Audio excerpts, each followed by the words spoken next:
What's up? This is EJ Stewart. What if I drop 40 days, 40 nights? One, you can't do it. All you are your words. If there's anything you learned about me, I'm gonna keep it 100 with you. Every morning, every night, for 40 days. Going to be a long 40 days this year. My skill shot will hold for your city for 40 days, 40 nights. Rest in peace to all my ops. For 40 days. If I can do that, then everything will be okay. You're the guy who can't finish a sandwich. You think you can go 40 days? This isn't normal! Oh, you're wrong, brother. I'm gonna go the distance. Let's go! Let's go is right. What's up? This is EJ Stewart. This is 40 days, 40 nights. We're up to, as you can see. Nope, wrong hand. There we go. Let's move it over. Closer, closer, something like that. There you go. Night 7 of 40 days and 40 nights.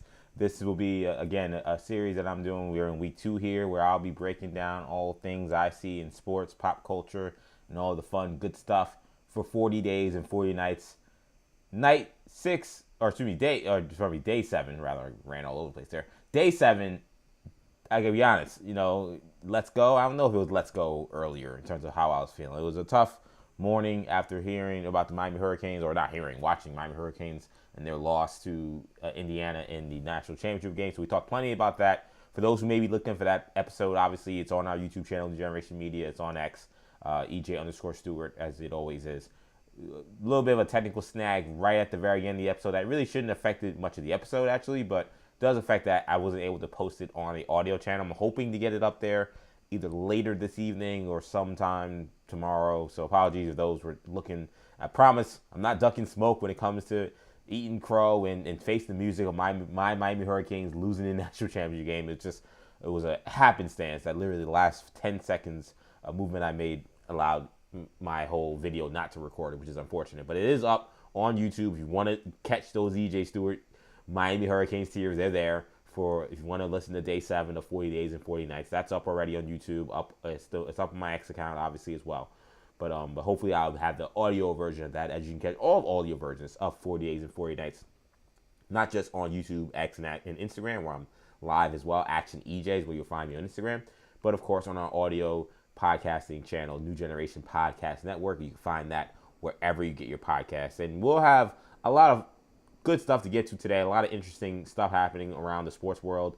Some more information about this Knicks turmoil. This is going to be a double dip when it comes to Knicks basketball. We had the conversations earlier about, obviously, their embarrassing performance in the Bluebirds that rained down in Madison Square Garden last night, and more fallout from that. We talked about rumors about Karl-Anthony Towns and potential trade opportunities beyond just the Milwaukee Bucks.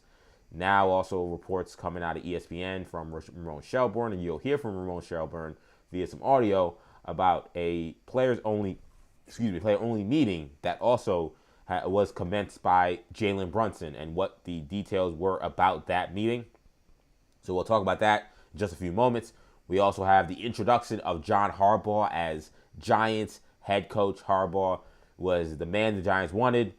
It seemed like a much longer process in terms of signing the contract to actually get him to come to New York, but he was officially introduced as Giants head coach, so it is indeed happening. Giants fans very happy about that. He talked about many things, including what his relationship with Joe Schoen is expected to be like and what he sees as a dynamic that is being overblown because so much of the conversation was about him not wanting to report directly to Joe Schoen, wanting to report directly to John Mara. So you'll hear in John Harbaugh's own words how he feels about that. I'll give you some expectations of what I think Giant fans should expect from this upcoming season.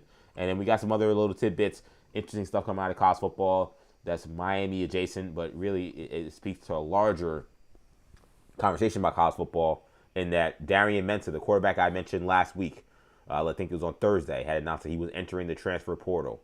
And the intention was for him to eventually land with the Miami Hurricanes, was the early reporting. The university that he plays with, Duke University, they have sued him now in hopes of preventing him from transferring. And we saw it wasn't necessarily a similar situation, but we saw a situation with the kid over in Washington, their quarterback, and him trying to transfer, and he was not allowed to, and eventually he ended up returning to Washington. It feels like Duke is perhaps maybe trying to make the same move here with Darian Mensah, which will have obviously big ramifications. Just from a football standpoint, Darian Mensah is expected to return next season as one of the top quarterbacks in college football. But also, is this maybe if it goes Duke's way, and right now it seems very TBD. We'll give it delays on what happened, but if this goes Duke way, is this kind of like a the asylum getting control back of the asylum, as opposed to the inmates running the asylum, so to speak? It's not a term I love, but it's a term people use for this kind of euphemism, only in the sense that is this the way of schools and universities to fight back against what it feels like the wild, wild west of college football?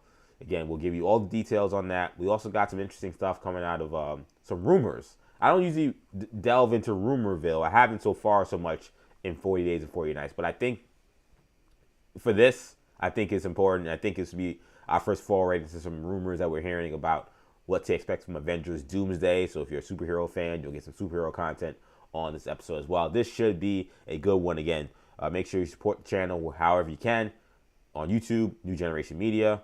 We also are on social media, New Generation Pod on X, New Generation Podcasts on Instagram. And make sure you like this video. Make sure you subscribe to the channel. Make sure you comment and do all the things you can do to support us. If you're listening via audio podcasting, make sure you give us a 5-star review and leave a comment about what you think of these shows and why you're excited about what's going on here with 40 Days and 40 Nights and with New Generation Media. Let's get right to it, and let's begin with those New York Knicks. So like I said earlier, the drama continues. It is not ended at all. And now more reporting coming out about the fallout from that loss to the Dallas Mavericks, in which they were down at one point by 30 points at home to a shorthanded Dallas Maverick team. The Knicks have lost 9 out of their last 11 games. And it is definitely instilled a level of panic, it feels like, certainly among the fan base, and at the very least, a reality check and a gut check for the team. And this is reporting coming from Ramona Shelburne today. And it feels like when Ramona comes with a report, she's coming to report. It means she's got some serious details. And she's got some good sourcing, it seems like, because she's got word that Siri thinks I'm talking to my phone. I'm like, why is my headphones being taken over? She's got some sourcing that is quite concerning, I think. Though maybe this is the kick in the butt the Knicks need. So according to Ramona Shelburne, the Knicks called a players-only meeting following the loss to the Dallas Mavericks. This meeting was called by Jalen Brunson, who's, of course, the captain of the team, the franchise player of the team, the star of the team, in many ways, the heart and soul. And it is, again, a true kind of understanding, a true acknowledgement of that things are really bad for a Knicks team. Again, that just literally less than a month ago, we were talking about this may be the team that's best equipped to go to the NBA Finals, and things are falling apart quickly. Jalen Brunson calling a players-only meeting. According to Ramona Shelburne, this meeting centered around the concept of the Knicks and their players having to take accountability and take ownership to get out of this mess that they're in. And that any concerns or any hopes that they're going to be saved by coaching changes or changes to how the coaching is happening is that they have to take it upon themselves to be the ones to get themselves out of this funk and not to look to the coaches. So a lot there with that. Let's stay on that before we hear from Ramona Shelburne about something adjacent to this, about maybe just how bad things are getting for the Knicks in terms of how they're splintering. It's the right message. That's the message Jalen Brunson delivered, and it is the right message. Mike Brown, listen, I've supported him. I think a lot of changes that he's wanted to make with this team were needed and necessary. So I'm not going to sit here and be a hypocrite and not tell you, oh, you know what, everything he did is not wrong. He should be fired. I don't think he should be fired. I don't think he's going to be fired. And I think we saw earlier from Stephen Bondi, who I think was reporting obviously for the New York Post. He also mentioned how it would be short-sighted and unlikely that Mike Brown be fired after 1 year. But the fact that it even had to be said that Jalen Brunson needed to address the idea that looking to the coaching staff for solutions is not going to be how they get themselves out of it, I think is definitely speaks to that it's an elephant in the room, and it's a problem. I don't know who it's a problem for. I have some guesses as to who the problem is for. But it seems that the fact that had to be brought up, that, listen, forget about the coaches. This is going to be about us. This is going to be about how we're able to get ourselves out of this. It tells you that there's some splintering in the locker room about what the message is coming from the coaching staff and whether or not it is the right message coming from the coaching staff, which And that's my read on it. It's not what's being written, but I think that's a fair read on it, given that's what he said. Now I'll read you the exact quote from the article. Brunson's message to teammates after the 9th loss in 11 games, according to multiple sources, was that the Knicks need to find answers for their poor play in January among themselves, rather than look to the coaching staff for solutions. He told reporters, obviously, as we know, we have as a team, we know we have to do. It's either we do it, we care enough to do it, or we don't. Afterward, he was concerned enough about the situation to call a meeting and make clear to teammates that the answers for their recent struggles were to be found within the walls of their locker room. And then you might have heard this earlier, but just because I have the sound here and it's also noted in this article, I want you to hear from Josh Hart, who said that kind of a similar message that the Knicks were going to have to look from within in order to get out of the situation that they're in right now. I think we all need to do, some soul searching, some looking in the mirror and figuring out what we're going to do individually, what we're going to do as a team, what our identity is. Because right now, when we're playing embarrassing basketball, we're not executing on the offensive and defensively. We've been abysmal. We've really been, terrible defensively all year. At some point, we have to look in the mirror and realize that no one out here is feeling sorry for us. We have enough. We've shown that, and we have to figure out, how to get that sense of urgency. And look, if I don't know if a players only meeting is going to be the thing that turns this thing around, but the losses they're taking right now usually require a players only meeting to figure out what the hell is going on. So some of the stuff could be window dressing and doesn't really matter.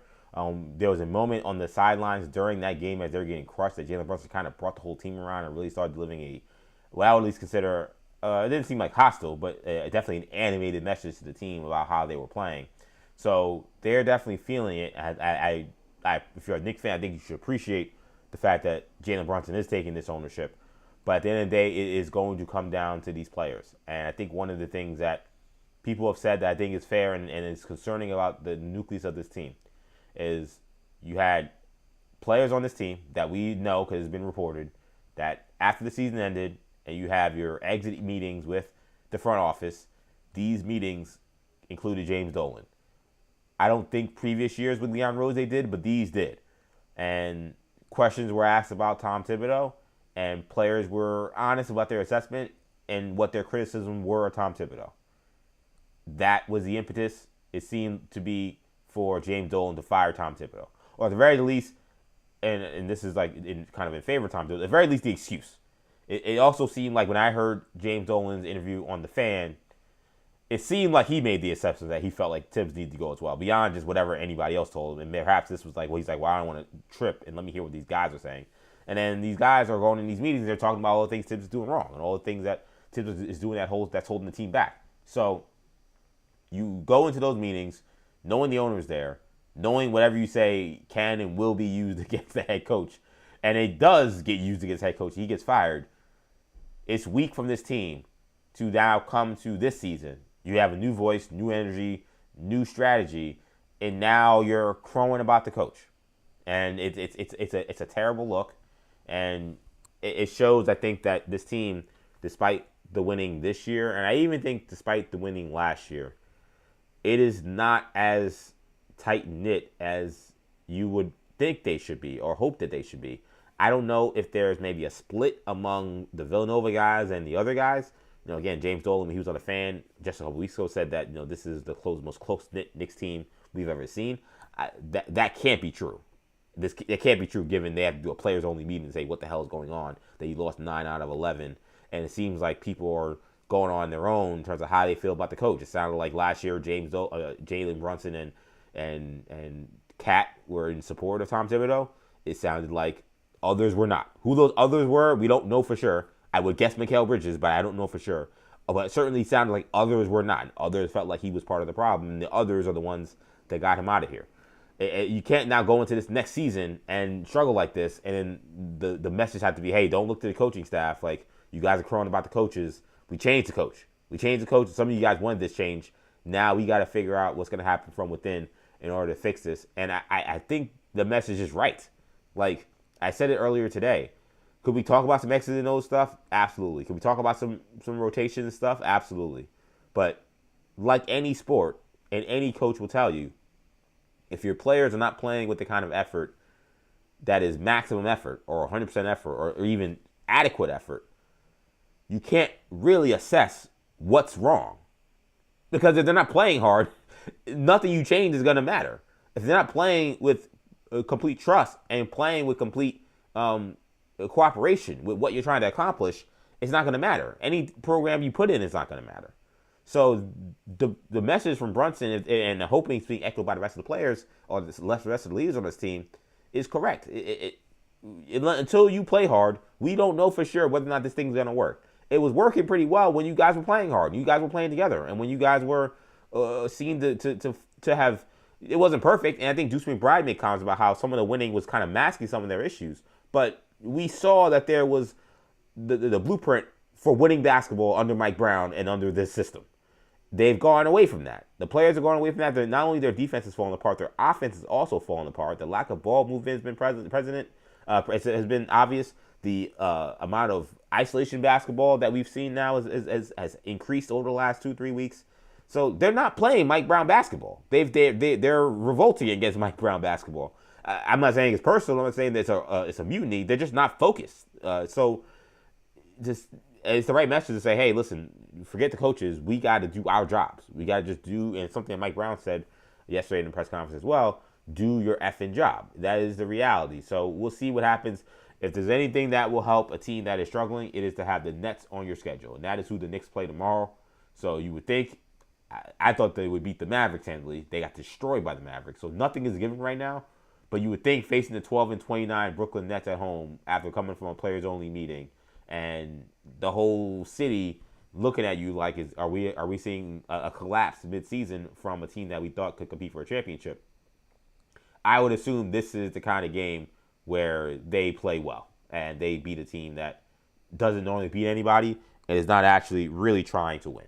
That would seem to be something that is obvious, but we'll have to see. Coming up, the schedule. See, was this thing with the Knicks, man? I don't even like looking like, what the schedule, because they are losing to everybody. I say, the schedule looks good. I mean, yeah, it kind of looks good, but like it doesn't really matter. They got the Brooklyn at home. They have Philly on Saturday, an afternoon game in January. I mentioned that I thought this was actually going to be an important game for them because of what Philly did to them last time. You got Chicago, Sacramento, Toronto, Portland, LA, Washington, Denver, Detroit. Then it gets really tough towards the beginning of February. You got Detroit twice. You got Boston in there. You got Denver in there. And Jokic maybe back by then. I mentioned Boston, the Rockets. So February, this is the month they have to figure it out. Also, to be clear, like the rest of this month, the schedule is kind of light. If they don't figure it out in these next 2 weeks to at least stabilize the situation prior to the trade deadline, when they get to February, that's when it's going to get real. There are a lot of playoff teams here. Lakers are in here as well. If they don't figure this out soon, this thing is going to turn ugly and the bottom could fall out completely. So this is a pivotal stretch for the Knicks. Brunson, I think, knew that, which is why he held this team-only meeting. Players-only meeting, rather. Another thought on this Knicks situation and in relation to Ramona Shelburne, because I mentioned that she also made comments kind of adjacent to just like the vibe of what's going on with the team. As I mentioned, the vibe is far from immaculate. And I went on a rant a couple days ago about how disgusted I was about how Mike Brown was hugging up and kissing up on Draymond Green. I thought it was embarrassing. I thought it was a terrible look. To me, it showed a coach who had an inability to read the room and understand his players, which is a failure. It was an utter failure from Mike Brown. I think his first true, complete utter failure. It's not to mean he can't come back from it. It's not to mean that he can't, battle from it. They can't overcome it. But it was a failure. And it was interesting to kind of see some of the dialogue. I think most Knicks fans hated it. But then there are other people who support the Knicks or follow the Knicks who said that this was being completely overblown and it's not that big a deal. Well, there's only one reporter, but here's Ramona Shelburne, who was on NBA Today, talking about that situation with his love fest with Draymond Green and how it went over with the Knicks. Mike Brown knows that, and yet after the game, when Draymond tripped Cat, and there was a foul called there, right? Okay. After the game, Mike was seen afterwards and hugging Draymond Green and yucking. Now, listen, they won 3 titles together. And to me, that seems like not a big deal. But I'll tell you this. From what I understand, that didn't land well. This hug, all that did not land well with a lot of folks there in New York. So I think in that locker room or even in the organization, that while you can understand why he might have something bond with Draymond Green, I don't think that landed well, especially in the middle of a losing streak for a guy who has not felt as much a part of the offense. And the part there, I was trying to edit it. It was a tight edit because I think it was either Marcus Spears or Draymond Green. Shout out to them. It's not Draymond, sorry. Danny Green jumped in with a comment. It was kind of hard. It cut off Ron Shelburne right at the end there. But he said with a player who hasn't felt that involved in the offense was the last word she said there. I told you. I told you so. I told you that this was a terrible look. I told you that anybody with a brain who understands just, personnel and understands, interpersonal interactions, interpersonal relationships in a workplace would understand how ridiculous that was. It was utterly ridiculous for Mike Brown to be bigging up, hugging up, and kissing up and loving on a guy that I don't care what your history is with that guy. He is an op for the New York Knicks. The Knicks players don't like him. The coaches don't like him. He has made it his business to be a thorn in the Knicks' side for some reason. I know why. Content. So let me be clear. I'm not a dummy. I know why Draymond Green's playing this game. But it's very clear that that's not someone that we are have any kind of affinity for at this point in time, given the things he has said about Cat, given the things he has said about the Knicks organization. It's just not something that is appropriate. It's not appropriate for him to be hugging and smiling and laughing. And even if you want to say, oh, I know Malika Andrews came in and said, oh, it shouldn't be that big a deal. It was a big deal. But even, let's just say, oh, they won a championship. He was assistant coach. He's got a lot of history. He could be Draymond Green's the godfather of his kids for all I care. Let's say all that is true. You also look crazy doing that while your team is getting their ass kicked. That's the other aspect of this, too, that I think maybe also is getting lost in this as well. We're talking about the gravity and the seriousness of how bad the team is playing. You don't look like a serious person doing that after another loss, after you blew a big lead. And you blew it to a lead, again, to a team and a player that these guys, particularly on your team, have beef with. You look unserious. So forget about even your history with the team. To be laughing and grinning as your team is in a tailspin, it seems like you're not taking your job seriously. And I'm sorry, Mike Brown, you got this job, and you said that nobody feels sorry for me. Everybody understands what the goal is. Everybody knows this is championship or bust. And I took this job knowing what the parameters were. Well, do you understand what the parameters are? Do you know what is at stake? Because again, that attitude and that vibe after your team gets blasted again, after you had a big lead, you still lost by double digits. You get blasted again, and you're laughing and grinning. It's a terrible look. Terrible look. Mike Brown, and I'm not giving up on the coach yet, but he's wearing my patience real thin these last 3 weeks. But Mike Brown, at times, he's starting to kind of change his tune. I think, and ironically, because he changed his tune last night. It wasn't happy, and he changed his tune.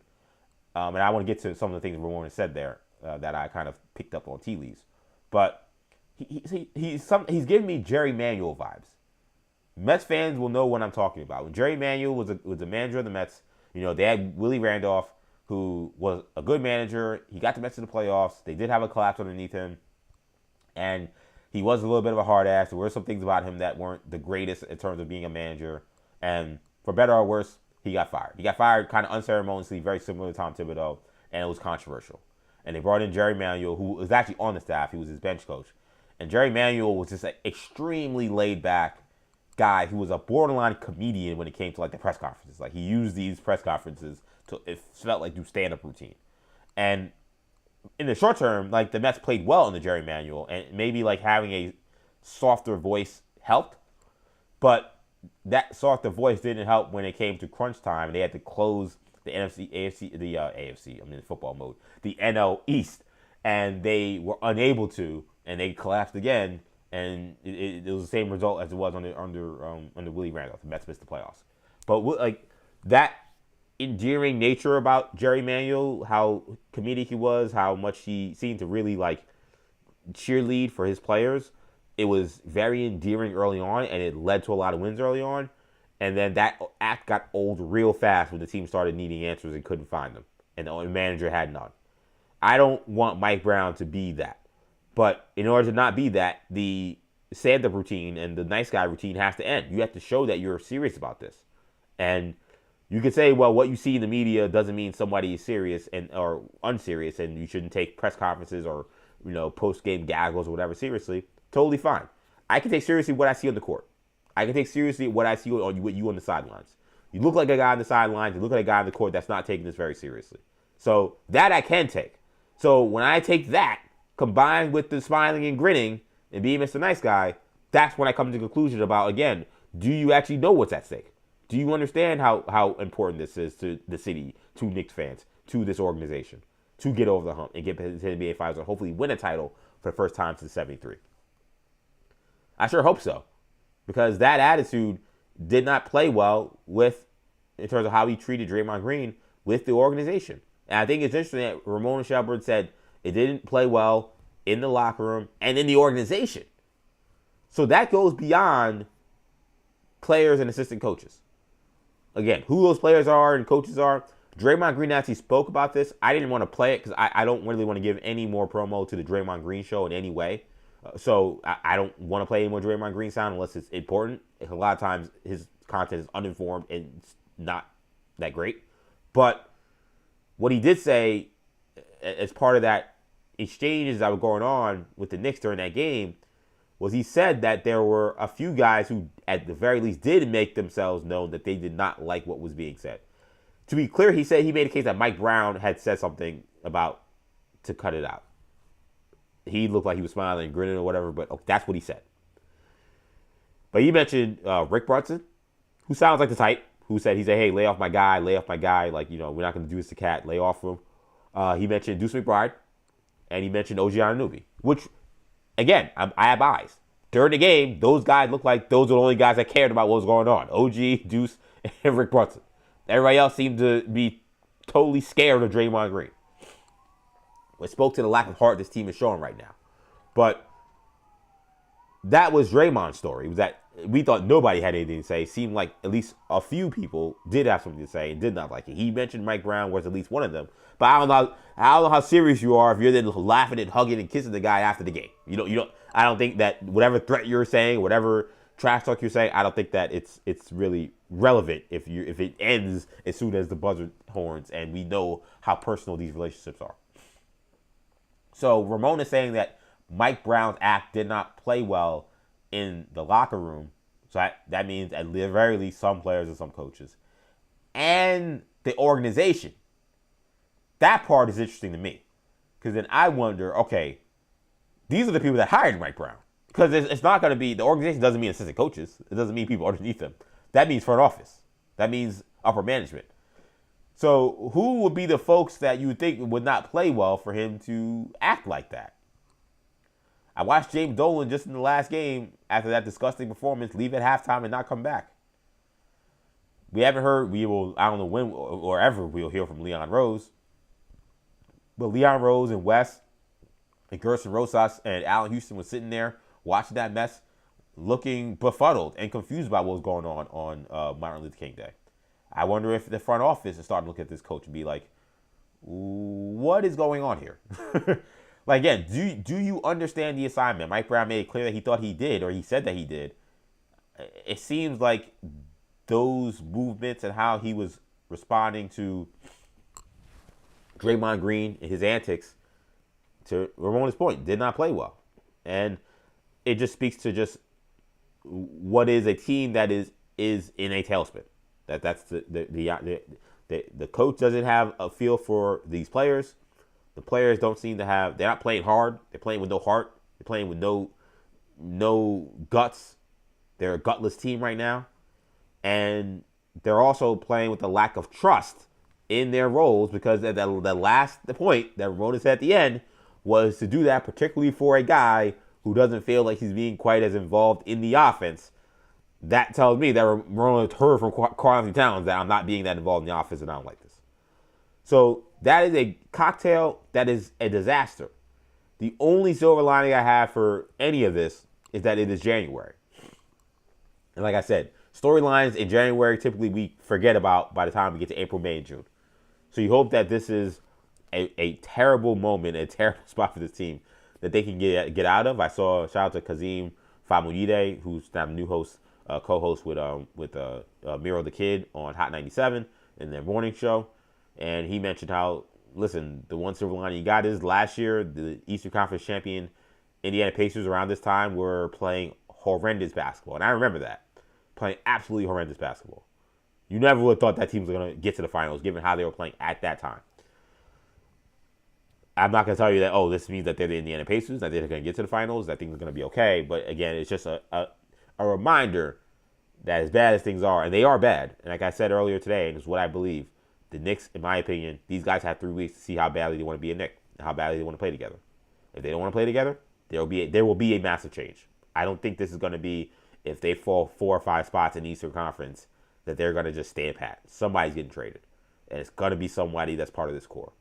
I don't know if it's Bridges, I don't know if it's Cat, but somebody's going to get traded because they're going to have to rattle the cages in that locker room and say, hey, if you're not up to the standard of what we're trying to establish, then your ass is gone.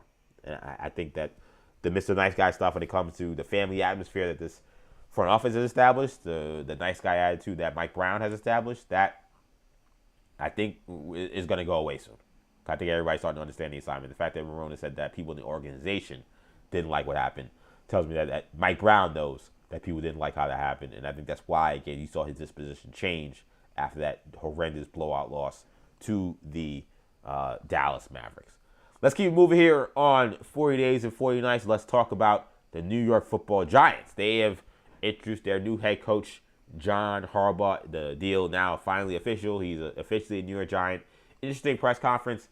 Kind of run-of-the-mill, but to be honest, that's probably what you want. The whole allure of John Harbaugh, that he was going to bring a level of stability, a level of professionalism, and understanding what it means to truly build a winning culture. So if he comes in fireworks on his press conference, it would be out of character because he's not like his brother. He's like his brother in many ways, but not in that way. He's not like a weirdo in that regard. It would have been out of character, and maybe there'd be reason to be concerned if he was acting so differently.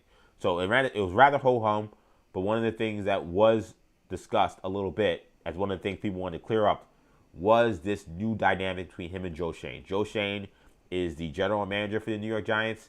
It seems like he's going to remain the general manager of the New York Giants, much to the chagrin of most Giant fans and Giants observers who have watched some of the moves that Joe Schoen has made and have been frustrated by the Joe Schoen era here in New York. But John Mara, as he was negotiating his deal to become Giants head coach, to call it a sticking point probably may be a little harsh, and John Harbaugh tried to downplay it, but he at very least made it clear that his preference for when he was signing this deal to become the Giants head coach for $100 million over 5 years, $20 million a year, was for him to report directly to the owner, John Mara, and I guess in turn now Chris Mara. I know John Mara is dealing with his health situation, and I wish John Mara nothing but the best. That he wanted to report to the ownership group, not to the general manager. It's not how the Giants have ever run their organization.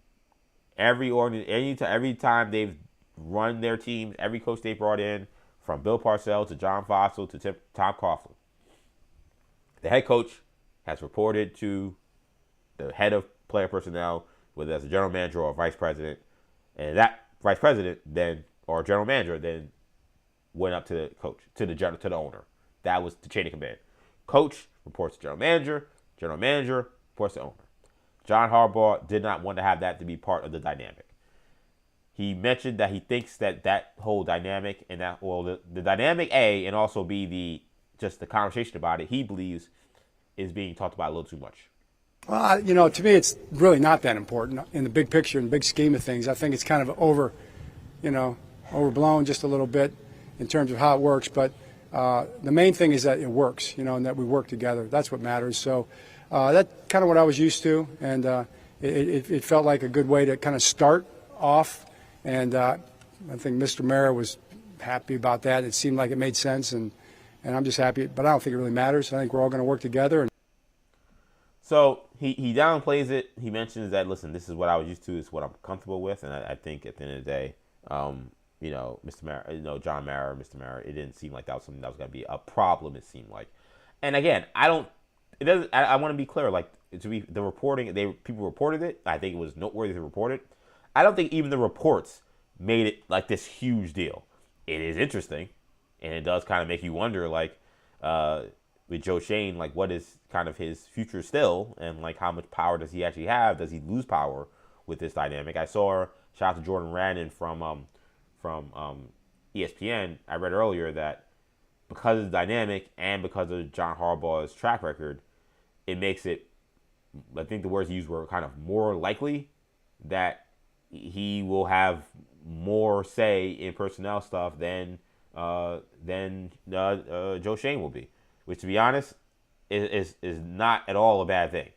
I think given Joe Shane and his issues in terms of building teams, it would make sense that he would have a stronger voice. This is exactly how it was worded by Jordan Rannon of ESPN, who covers the Giants. He said, quote, he will report directly to ownership rather than Joe Shane. The Giants have traditionally had their coach report to general manager, who then will report to ownership. Not this time around. Harbaugh and Shane will work collaboratively and cooperatively, but it's Harbaugh who's expected to have the stronger voice given his track record of success. So here's what comes with that. And again, I want to be clear. I don't think that there's some crazy friction or there's some beef that's going on. Could it come to that? Maybe. It's sports. It's people. That's what happens. But I don't think there's any rift right now. I think it's noteworthy, though. And here's why. John Harbaugh got used to a relationship with the Ravens organization where, yes, he had this relationship where he was reporting to the ownership group, Steve Bisciotti, and then whether it was Eric DeCosta or whether it was Ozzie Newsome before him, those guys also reported to the ownership group. He didn't report to them. But those guys were and are proven football personnel leaders, and they have great football minds. I know Ravens fans aren't too happy with DeCosta of late, but he's been a good general manager. Ozzie Newsome is one of the greats when it comes to team building. So that dynamic of him bouncing ideas back and forth with a DeCosta or the other guy, Ozzie Newsome, is a lot different. And I'm sure with Steve Bisciotti, in terms of who he's looking at in terms of advice, I don't think John Harbaugh, who went in there, remember, John Harbaugh, he was not some like hot shot top head coaching candidate when he got hired by the Ravens. He was a special teams coach. I mean, he was a special teams coach in Philadelphia. Andy Reid was respected at that time, but he's not the Andy Reid he is now. This is not the multiple time Super Bowl Andy Reid, a guy who's like, who you got to kiss the ground before he walks in front of you because of how successful he's been, how much respect he has. This is a different era of Andy Reid at this time. He's kind of a choker. He kind of doesn't win big games. He kind of doesn't know clock management, Andy Reid. They won a lot of games. He's respected, but not like that. And he's a special teams coach. He's not an offensive coach in any way, or even a defensive coach. And the Eagles have phenomenal defenses. So Harbaugh, yes, this might have been just the dynamic in Baltimore, because that's just how maybe Bisciotti wanted it. But he wasn't coming in there with like, oh, I know more about football than Ozzie Newsome. That's not what happened. They collaborated and they worked together, and yes, they both reported to ownership, but it wasn't this idea that, I'm coming in with the cachet and I'm the guy who's going to throw my weight around when it comes to player personnel. That is not the situation in Baltimore at all. So, yes, this dynamic in terms of the reporting to the ownership thing, again, maybe that's over. I think that part is overrated. It doesn't really matter that much, but this part that I'm reading right now, that Harbaugh is expected to have stronger voice given his track record of success, is important. Because, A, that could be a good thing. It doesn't mean it's a negative. Because, again, Joe Shane having the stronger voice between him and Daboll didn't work out. And Joe Shane is a question mark when it comes to, in my opinion, his ability to run an NFL team and to build a championship caliber team.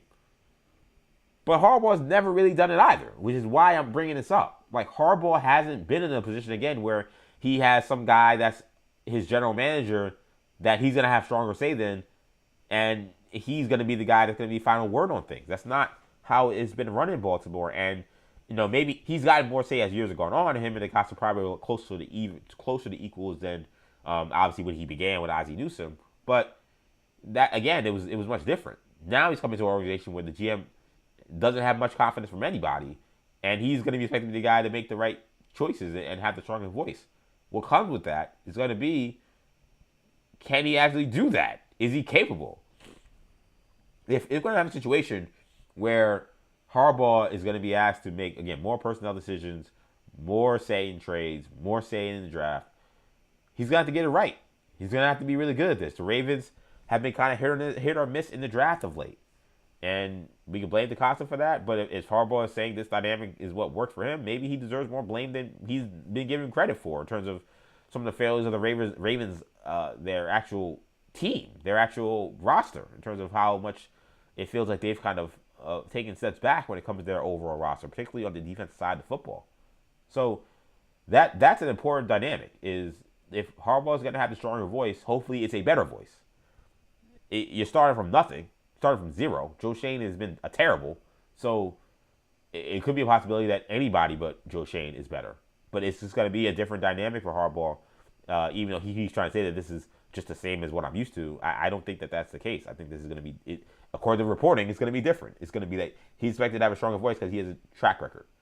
He did not have a track record when he joined the Ravens. He had zero track record, which means maybe he was still reporting to the owner, but he doesn't come in with a stronger voice. I think Bisciotti probably listening to both sides and just picking whoever he thinks is right at that moment in time. That's not going to be the case. Marin's going to listen to Jane and listen to Harbaugh, and because Harbaugh is usually right, or at least he has a better track record, he's going to say, all right, we're going to do what Harbaugh says. Harbaugh, you better be right. Harbaugh, you better be good at this. Harbaugh, you better know what you're doing, because this is a different environment. This is a different beast than what you had with the Ravens. Other aspect of this press conference. First of all, let's talk a little bit more about.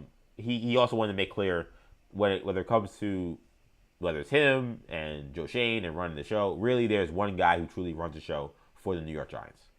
I promise you, we all report to the boss, right? And the boss is ownership, and John Mara is running football operations here, and he's running it, and I'm glad he is. And that's also all the families and everybody involved. That's where it starts, and we respect that, right, Joe? And we want our bosses to be happy. We want them to be smiling and happy. We want them to know we're trying to do things the right way every single day, and that's what matters. All the other stuff is just definitions. I mean, it's true.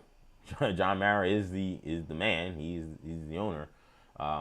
So he's trying his best to downplay it.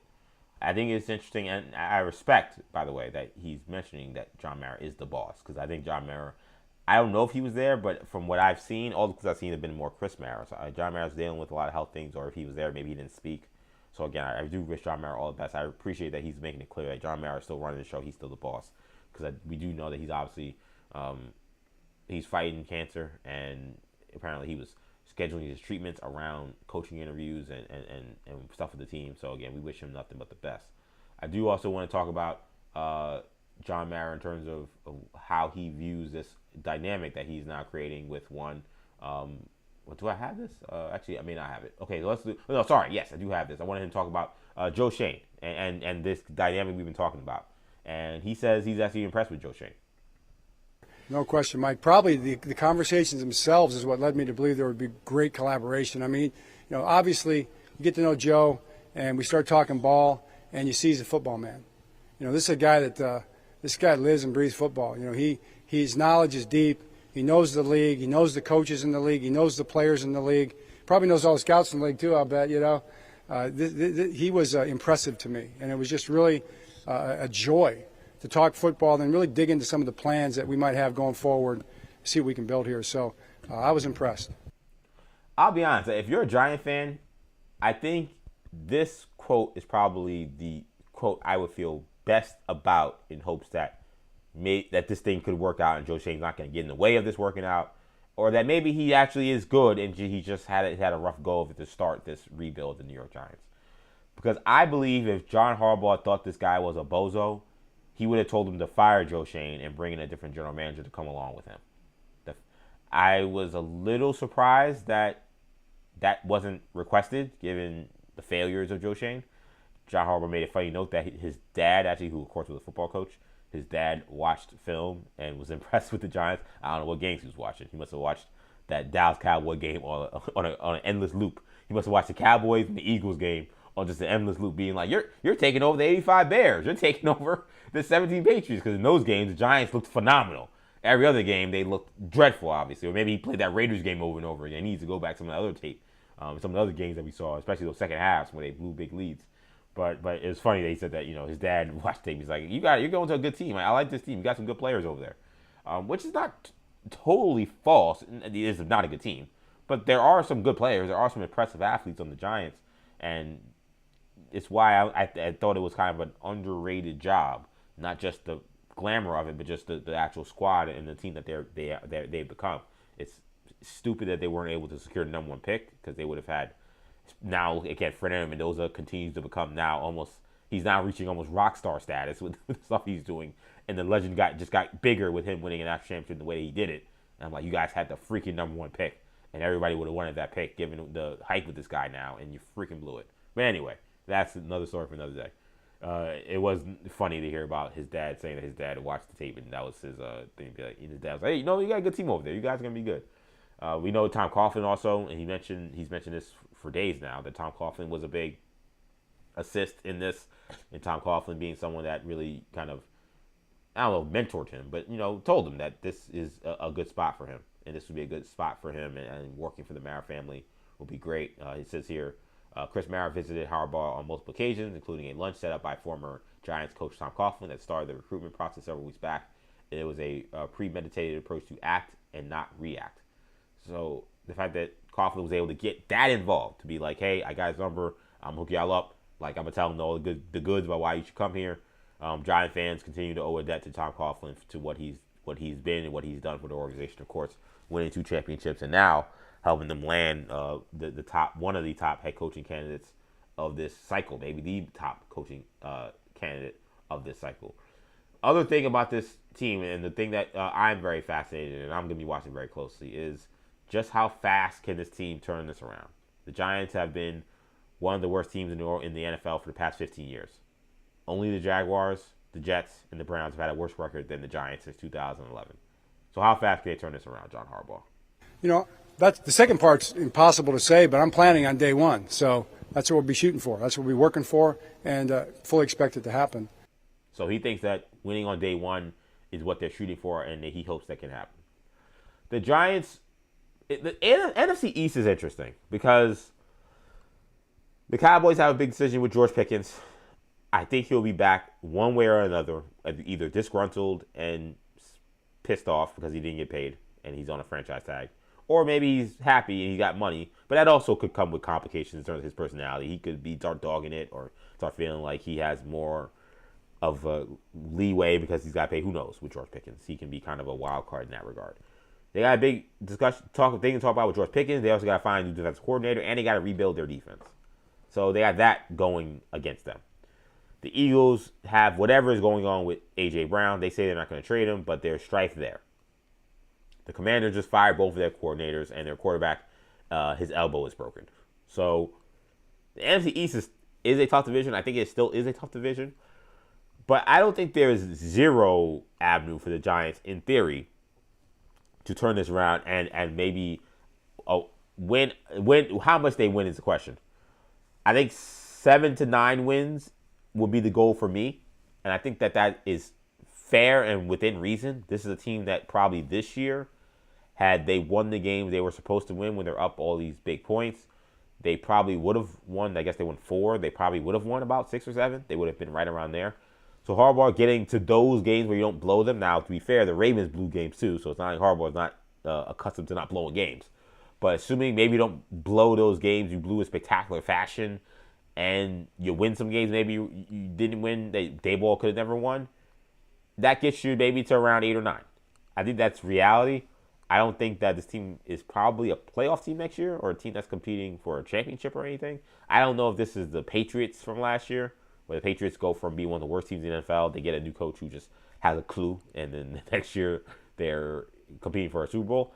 I don't see that for the Giants. Also, the NFC is much harder, so I think it's just a harder assignment to try to be that. But I do think the Giants competing for a playoff spot and being respectable going into Thanksgiving, I think is probably the goal. And I think it is totally within reason, assuming that they can get Scadaboo healthy and Neighbors healthy and make some necessary moves and tweaks to this roster.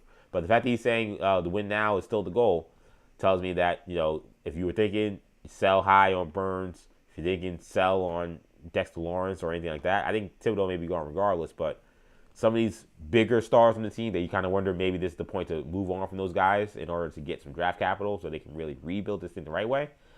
Maybe that's not happening. Maybe you're going to see a Giant team that's going to look kind of similar to last year, but maybe they'll try to add more pieces to support Jackson Dart, to support the team that they put together in place. So I'm really excited about this era of Giants football. I mentioned earlier, I'm a Jets fan, but I'm not. There's no rivalry, in my opinion, between the Jets and Giants other than fun trash talk you have with your neighbor or your friends who may be Giants or Jets fans on the opposite side. There is no real rivalry. I root for the Giants every week. They're not playing the Jets.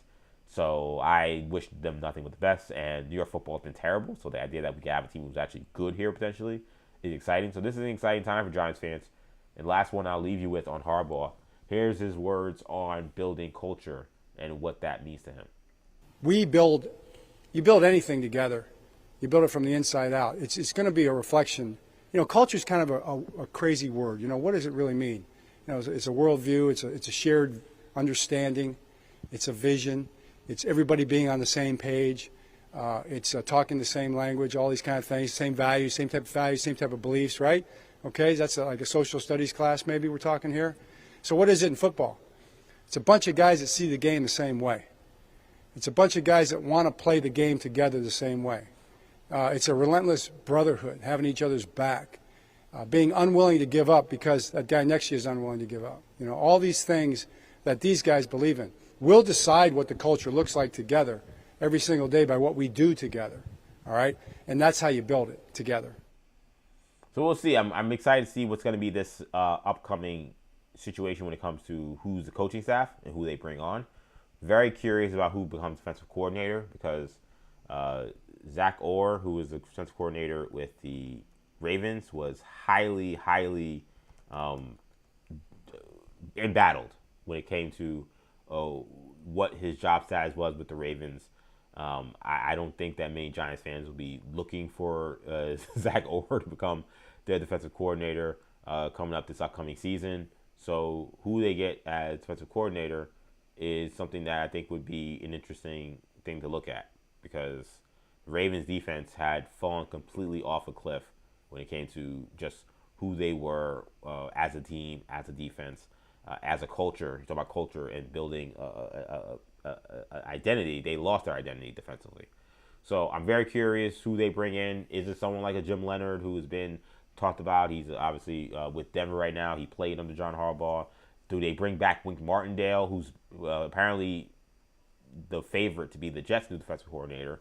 He's been in the Giant organization before. He kind of was fired unceremoniously. Maybe there's bad blood there, but could Harbaugh, who he worked for in the past, could he be interested in working with him? Anthony Weaver is someone who also worked under Harbaugh. He's been getting head coaching interviews and interviews for DC, other places. Maybe he's someone that they look at. And then obviously Antonio Pierce as well, who also interviewed for this job. And is that become a situation where the ownership group and the Mara family, kind of puts their hand on the scale and says, hey, this is a guy we really like. Maybe let's give him an opportunity here. All different, interesting things to look at here. I'm very excited about what this is going to be as the John Harbaugh era officially begins with the New York Giants. This is ZJ Stewart. You're watching 40 Days and 40 Nights, my live stream show where we talk all things sports, pop culture, the whole nine. And we do got some breaking news that I want to get to right now because I saw it flash as we were talking about John Harbaugh. It's big news, nothing crazy, but it is important news. I think it's good to get on this show right now. And we'll probably talk more about it tomorrow. But the MLB Baseball Hall of Fame has officially been confirmed in terms of the election. The results are in. And we have 2 new Hall of Famers that have to be inducted this upcoming summer. My guy, Carlos Beltran, officially elected to the Baseball Hall of Fame. along with a guy who was not my guy, but a great player for a rival team, Andruw Jones, also elected to the Hall of Fame. So this was Carlos Beltran's 4th year eligibility. He was named the Hall of Famer with 84% of ballots in, so he cleared the 75% threshold. Andruw Jones was also obviously made it as a Hall of Famer. He cleared it with 78%, just clearing the bar to earn election. This was his 9th year. This is the second to last year Andruw Jones had of eligibility. So if he had not made it this year, last year would have been it. If he did not make it, he would have went to having to be a contemporary era committee vote, which that could come and go at any point. Who knows when that could happen? That could happen 10, 50 years from now. But this was his last chance to get in through the more conventional way, through the voting of the ballots from the baseball writers. And he got in the second to last year. So Carlos Beltran and Andruw Jones, two of the greater center fielders of their generation, they both make the Hall of Fame. Carlos Beltran, we're just reading his stats here. 9-time All-Star, 3-time Gold Glove, hit 279 in his 20-year career, about 2,700 hits, 435 home runs, 312 stolen bases. He is one of 4 players to reach those marks of 27,000 hits, 400 home runs, 300 steals. That list includes just Barry Bonds, Willie Mays, and Alex Rodriguez. That's pretty good company, obviously. Beltran, of course, Rookie of the Year with the Royals, had a absolute monster postseason with the Astros that didn't end obviously in the World Series. He then was a multiple-time star with the multiple-time All-Star with the New York Mets. His last years did come with him being associated with that Houston Astros stealing scandal, which I was curious how much that would weigh in on his Hall of Fame status. It doesn't appear that it weighed in at all, which is interesting, simply because this baseball writers group has been sanctimonious about cheating and what it means and what they view as cheating. And it's whispers, it's rumors, it's innuendo, but the reporting has been that Beltran was apparently one of the ringleaders of the scheme that was the sign-stealing scheme that led to all those people being fired, the general manager and general manager being fired and suspended, and all the discipline that came down. Beltran was apparently one of the ringleaders of that. And despite that, he gets in with 84% of the ballot in just his 4th year of voting. So if you're someone who's looking at Jose Altuve, Alex Bregman, Carlos Correa, and George Springer in the future, is it a good thing for them? You would think it would be. Beltran was not really, he was almost like a player coach. So he really wasn't a everyday player at that point. It was the end of his career. Those guys were the guys on the field, benefiting from this scandal. So do they get handled differently than a guy like Beltran, who maybe devised it but wasn't actually playing? He wasn't good enough to actually get on the field at that point in his career to make an impact? I don't know. But it is noteworthy that is indeed the reality. He is a World Series champion because of that year, but it comes with a lot of scandal. But it doesn't seem to have stopped Carlos Beltran. And then Andruw Jones, obviously, I think it's fair to say for me, he probably is the greatest defensive center fielder I've ever seen. When you combine ability to scale the wall, range, and arm, he was incredible. I mean, Griffey's up there, Torrey Hunter's up there, Jim Edmonds is up there. Those are the guys that come to mind in terms of my era of baseball, in terms of the greats in center field, and Andruw Jones.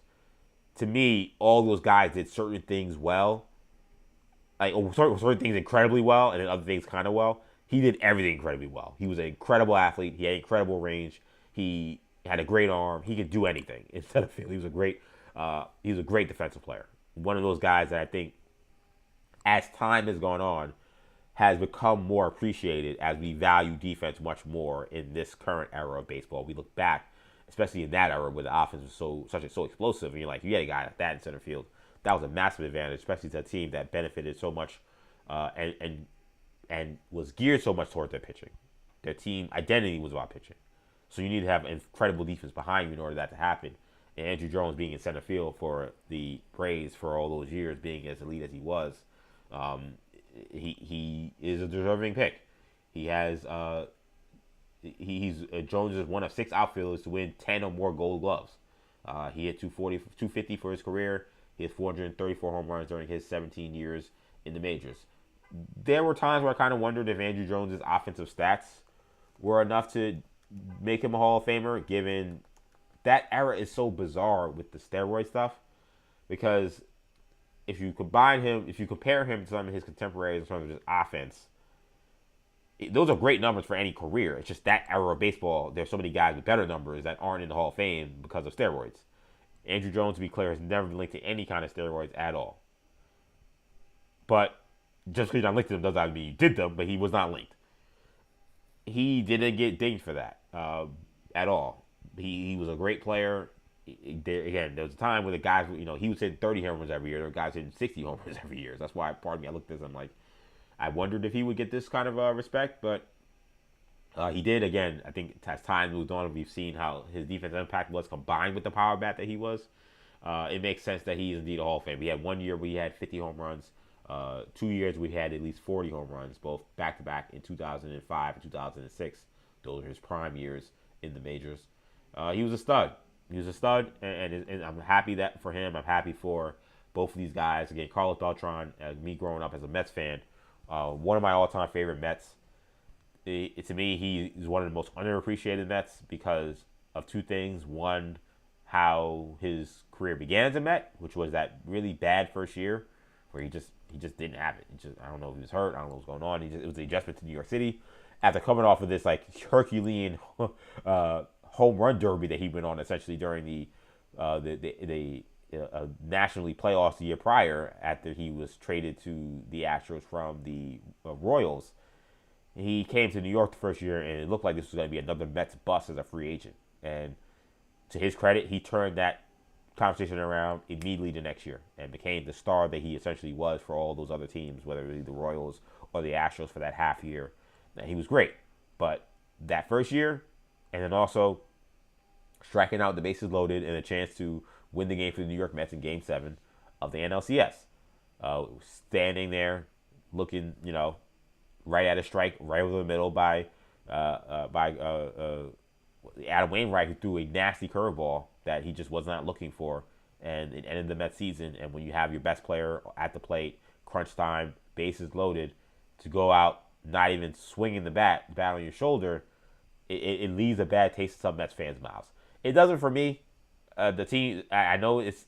I've always, as you guys probably know, watching this show, listening to me here, listening to me on The Fan, listening to me on Infinity Sports Network, listening to me on Maggie and Perloff, listening to me on Orange and Blue Bloods. I haven't done a lot of Orange and Blue Bloods shout out. I know some of you folks have listened to my Knicks podcast that I had for Odyssey as well. So plenty of you guys have been rocking with me for a long time. Of course, New Generation Media as well.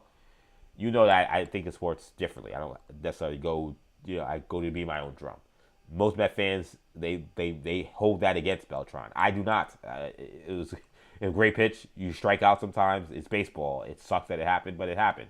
I don't hold the fact that, it was Beltran and it was bases loaded. He had a chance to win, and he didn't, so therefore he shouldn't get his number retired or he shouldn't be honored as a great Met. I don't see those things. There's so many Mets that we honor that did not do anything close to that. They didn't even get to that opportunity because the team wasn't good or they weren't good enough that we love and adore. I don't know why Beltran still gets so much heat for that, but it's just the reality, I think, of just being a New York athlete. So I think in many ways he was very underappreciated. So I appreciate that he's getting this love from just the baseball community for what he was for his career. Again, mostly with the Mets, but with a bunch of other teams as well.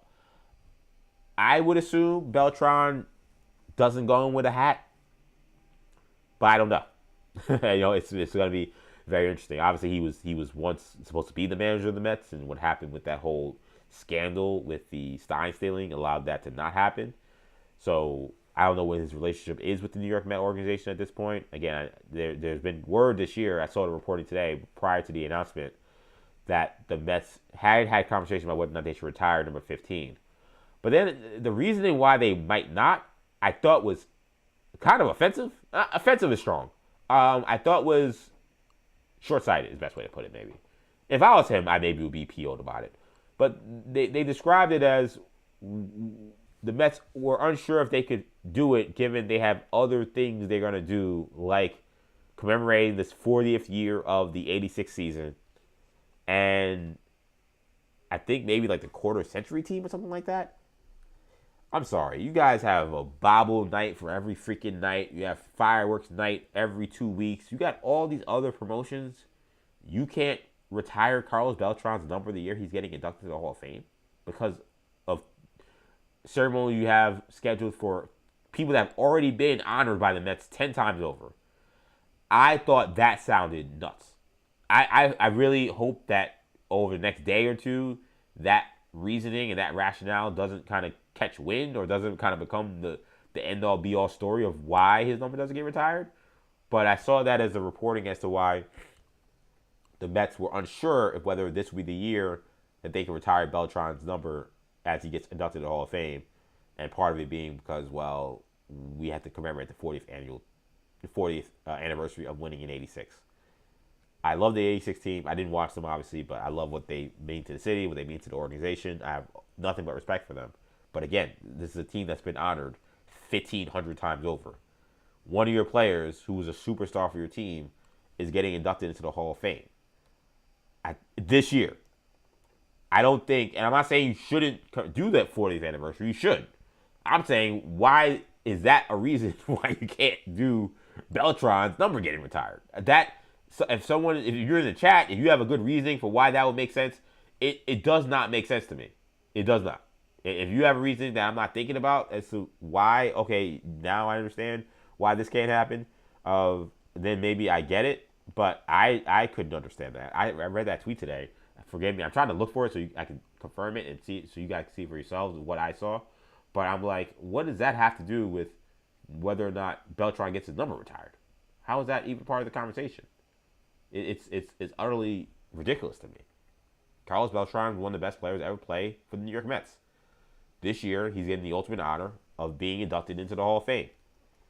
There's probably at least a chance that he will wear a Mets hat. And I'm sure if he retires his number, it would probably increase the chances that he'll wear a hat to honor the fact that he loved his time here as a New York Met.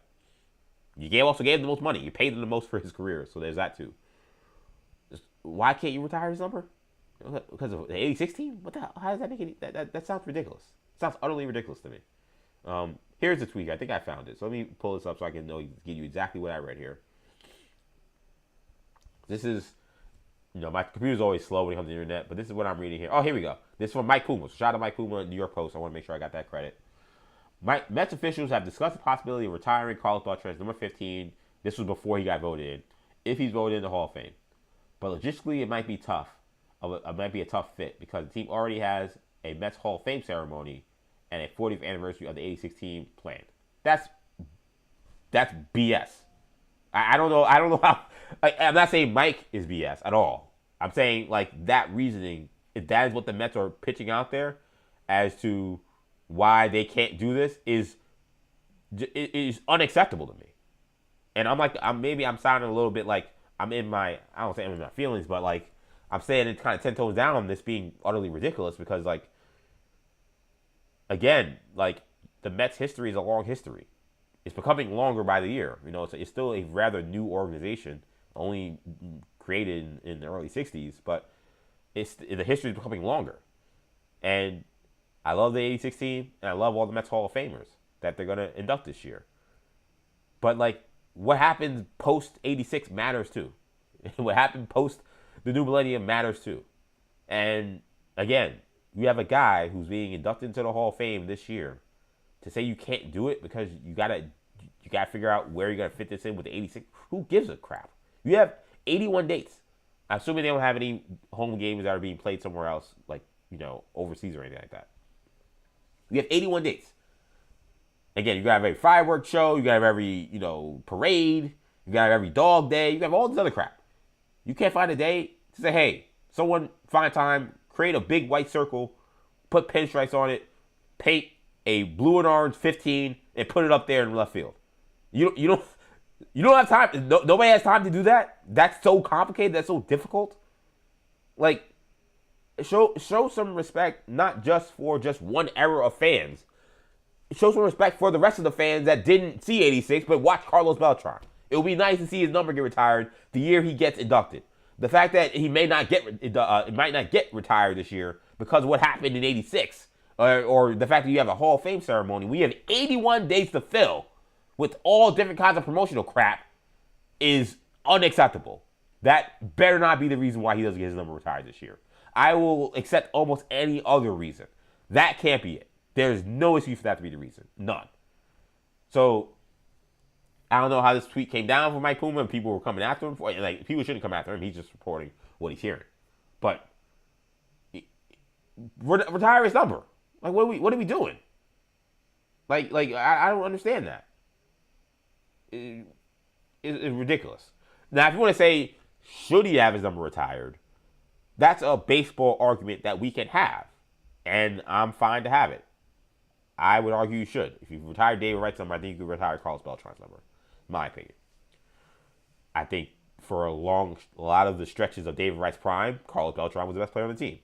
And that's how I love David Wright. But if you retire David Wright's number, I don't think it's crazy to retire Carlos Beltran's number. I do not. Especially now that he's going into the Hall of Fame. He's a Hall of Fame player. He's a Hall of Fame player in large part because of what he did with the New York Mets. It's simple. Like, David Wright is not going to the Hall of Fame. He's going to the Mets Hall of Fame. He may already even be there. But he's not going to the Baseball Hall of Fame. That's not happening. At least I don't think so. He didn't get voted in by the writers. And he's not getting voted in by the writers. I don't think that's going to happen. Maybe could he get voted in committee or something 20 years from now? Maybe. Because David Wright, I think he should get more consideration than he's probably getting. Because injuries are the only reason why he didn't put up the numbers he should have put up. But Carlos Beltran actually is a Hall of Famer. To say you're not going to do it potentially because of some other 2 dates out of an 81 date schedule is unacceptable. You want to tell me, hey, we don't think he's good enough? Debatable. It's debatable. I will debate you on it, but it is debatable. You say he didn't win a championship. Other guys out there have won championships or have been the greatest players of all time, or Jackie Robinson. Fine. Totally, we can have those conversations. They're fair, and we can discuss. You say we don't know if we can fit it in. It is ludicrous. Completely ludicrous. But shout out to Carlos Beltran. I really want to shout out, obviously, Andruw Jones, 2 Hall of Famers. Other things of note from the Hall of Fame voting, I got the whole list here. I'm always tempted and concerned whether or not should I show you guys what I'm seeing on my computer or should I not? Because, this software, which is great. Shout out to Ecamm. That is the software I use. It does phenomenal work. It allows me to stream live every day as it's been. But, I'm asking my computer to do quite a lot here. Got a lot of buttons and things going on at once, and my laptop is holding strong. But I'll see if I can show you guys my screen real quick, just to show you this list so you guys can see for yourselves what I'm seeing here. Let's see if we can get this up here. So it's a little hit or miss. So TBD, give it 1 second. Okay, right now you got a black screen, but I think this is going to come up eventually. Stand by. What if I do this? Does that help? Maybe it'll help. Maybe no. Bueller. Not looking good. Yeah, I don't think you guys see that, so it probably looks like a back screen. So I'm gonna click this one more time, maybe see if it helps. Yeah, it doesn't look like this is working, so I'm not gonna do that, unfortunately, which sucks. I did want to show you guys just what the baseball voting was for this year, but it doesn't seem like it's cooperating. So I'll just tell you guys. So you got Beltran comes in at 84%. Andruw Jones comes in at 78%. Then there's kind of a canyon between like getting to that 75% threshold, which now makes this fascinating moving forward. So Chase Utley's the next guy. He was at 59%. That's a little ways away. I'm not as, like, I know there are people who do this thing to a T, who say, oh, if you're at this threshold at this amount of time, that means you're more likely to make it or less likely to make it. I'm not that proficient in, like, where you are based on how many years you've been retired and what this means for you. For a guy who's at 59%, that's kind of like right down the middle. But that's a long ways from 75. It tells me that Chase Utley may have many years to get to 75% in order for him to get there. So he's not a Hall of Famer this year. The other guys who were there, I'm just looking up to see if there's any data. So Utley, there are folks who know this who are saying, at him at 59% now suggests that there is a chance that he does become a Hall of Famer in the coming years, and he's the next guy up. So I would think that number would jump up. Apparently, this was also a 39. This was an increase from 39% last year. So that's a big jump. He went 20 percentage points in just 1 year, and 2 guys that were ahead of him just went in. He's the next guy up. So that tells you that Chase Utley is probably going to go to the Hall of Fame. That's just my read on it. It's only, again, who's a little bit of a novice when it comes to predicting this kind of thing. I don't know how many years Chase Utley has of eligibility, and I would love to maybe see if I can get that list up for you. But Chase Utley, he was the next guy at 59%. Then you got Andy Pettit, who's at 46%. I get the feeling Andy Pettit's been on this joint for a long time. I could be wrong, but I think I'd assume that if you're at 48% at this point and you still haven't gotten in, you're Andy Pettit. He's been on there for forever. I would think that he's probably cooked. That I don't think you're going to see Andy Pettit get in the Hall of Fame. And I don't think he should get in the Hall of Fame. I think, to me, like, I have a very weird... I go back and forth about the whole steroid era thing. I'd be curious in the chat how you guys feel about guys who did steroids. Do you feel like they should be getting in? Do you feel like guys who did, should they not get in? The way I always looked at it is I would put in most of the guys who were the star players who did steroids. There'd be only a very few guys who I would not put in because most of those guys have the numbers that are worth it. But the way I kind of do this thing is like if you are only good because of steroids, it seemed to me, or if you're good because of steroids, but there were guys that were better than you, and like so, like for example, I would put Sammy Sosa in the Hall of Fame. There's a case to be made that he's only a Hall of Famer because of steroids. I'd say okay, that's maybe true, but then I would twist it and say, but nobody else was hitting 60 home runs a year like he was doing. Like he was doing something so astronomical that I think, given the fact that I think, my personal opinion, a large majority of the people were doing steroids during the steroid era. That is how I view baseball. Do I have proof of that? No. But the overall explosion of offense, the number of people who have been popped for using steroids, been connected to steroids, it seems to make sense to me that most of these people were probably on steroids. And I think that my take on it has always been, I feel like home run hitters get penalized a lot more purely because they hit home runs. And we associate home run hitting with steroids, which is definitely part of it, but it's not the whole story of why guys use steroids or why or the impact steroids have.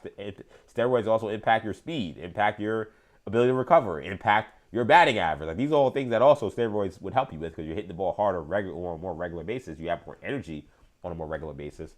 But like guys are just being held out because they hit a lot of home runs and they don't, and with no connection to steroids. Like Mike Piazza and Jeff Bagwell, both guys who were the best players on their team and for years just weren't getting in because they were like, I mean, there's no actual smoking gun showing that they use steroids, but they hit a lot of home runs and they were big and strong. So I'm going to wait a couple years before I put them in. I'm like, what are we doing? Those guys are... Mike Piazza is a first ballot Hall of Famer. I don't know about Bagwell. Piazza it should have been a first ballot Hall of Famer. He's the greatest hitting catcher we've ever seen. How he's on the Hall of Fame first ballot or close to it was insane to me. And they were doing it purely because he hit a lot of home runs. Then there are other guys who weren't linked to steroids who didn't hit a lot of home runs that were getting in, like Craig Biggio or Derek Jeter or guys like that. And I'm not saying they used. I'm not accusing them. What I'm saying is when you just do guys who hit a lot of home runs and say that those are only guys that deserve more speculation and more scrutiny, I think it's utterly ridiculous. Like, because you were good, that means that, or because you were more powerful, that means more likely you would use steroids. We've seen scrubs get popped for using steroids. Guys who were hitting 220, guys that couldn't hit 20 home runs in a season, have been popped using steroids. So to me, that's why it's kind of a case-by-case basis. So like Sammy Sosa, yes, he used steroids, and yes, he was like a very good player that turned into a Hall of Fame level, but he was so great, I'm putting him in because those numbers are too astronomical in an era where everyone used steroids. He was the best at it or the best at adapting to it, whatever. Andy Pettit is an interesting case to me because Andy Pettit, to me, when I watch, he's a great postseason pitcher. But in terms of when I was watching, Andy Pettit was not Greg Maddux. He was not Randy Johnson. He was not Tom Glavine. He was not Pedro. He was not those guys. He was really good. He was a winner in the Bulldog. He was an innings eater, and he was money in the playoffs. But I didn't see a guy who was a true ace during his time with the Yankees, or he was very good with the Astros, but that actually was when we know he was using steroids. Those are arguably his best years as a pro. So to me, that guy, I'm more inclined to not put in because I'm like, you were very good. And if you never used steroids, I would give you some consideration. But because you did, now I'm like, okay, you off the juice, you might have been very average. So Andy Pettit is at 48%. I don't think he's going to get in. That's pretty high for a guy who's a admitted known steroid user. But I think he's in kind of one of his last years of eligibility. So I don't think he gets in. But it is a big jump. He only had 27% last year, and now he's at 48%. Alex Rodriguez, for those wondering, he is at now 40%. Also a pretty considerable jump, though he's running out of time as well. Alex Rodriguez was at 37%. Still a ways to go, but, it's not no jump. Other folks on this list, Felix Rodriguez at 46%. That's pretty good. I think he probably gets in at some point because he's kind of new to the field. Manny Ramirez is done. He was at 38% this year. This was his last year eligibility. He did not make it. Then you got Bobby Abreu at 30%. Jimmy Rollins at 25%. Cole Ham was at 23%. A lot of Phillies here. And then you had Dustin Pedroia at 20%. So, by the way, you mentioned David Wright. He was at 14%. So, he's got a long way to go before we talk about David Wright making the Hall of Fame. He might not ever get there. But that is where he comes in today. 14% for David Wright to make the Hall of Fame. So, congrats to Carlos Beltran. Congrats to Andruw Jones. They are our new Hall of Famers. They will be inducted in a ceremony in Cooperstown later this year. Let's get to some other news quick before we get out of here. So, I mentioned earlier, Darian Mensah is being sued by Duke University. The school is suing him as he made his intention known that he was going to enter the transfer portal.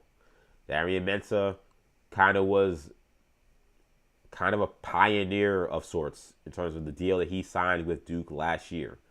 It was well documented and well reported about this being this 2-year agreement he signed with Duke for this massive money. It was $8 million, I believe, over 2 years. And was the first of what was like this multi-year deal coming to a student athlete, as opposed to these one-off year deals or 1-year deals. He planned to break that deal and leave Duke to go to the portal with all intentions, all reporting and all intentions potentially to join the Miami Hurricanes. It sounded initially like Duke was going to just let it happen, but that is now not happening. Duke is sued Darian Mensah. The judge that was ruling on the case has basically recused himself because we learned that he's a Duke basketball ticket holder, which is like, I guess maybe very likely considering I'm assuming this lawsuit was filed somewhere in Durham or somewhere in North Carolina. So I guess, judges have a lot of money. They could to burn. A lot of them probably went to Duke. Duke has a good law school, so maybe it's not surprising. Hopefully they can find other judges. But he recused himself reportedly because he is a Duke basketball ticket holder, so he doesn't want to be biased.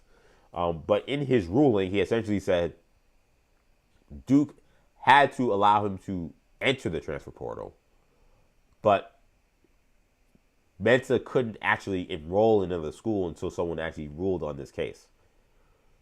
Which is I think if you're kind of weighing this, a win for Duke. Because if he can't enroll, is it a tragedy if he can't be at Miami for spring football? No, I don't think it's a tragedy. But it does put the team, or wherever he's going to go, if it's not Miami, someone else, is going to put them behind the 8 ball if he's not able to get in school, get familiar with the team, get familiar with the process, and get going. It does hurt. It does hurt. Now, Miami just had a quarterback who was there but couldn't throw a football until June. So it's not like they're not used to having to run an off-season program without their starting quarterback, if this indeed is going to be their starting quarterback. But it is just something to note.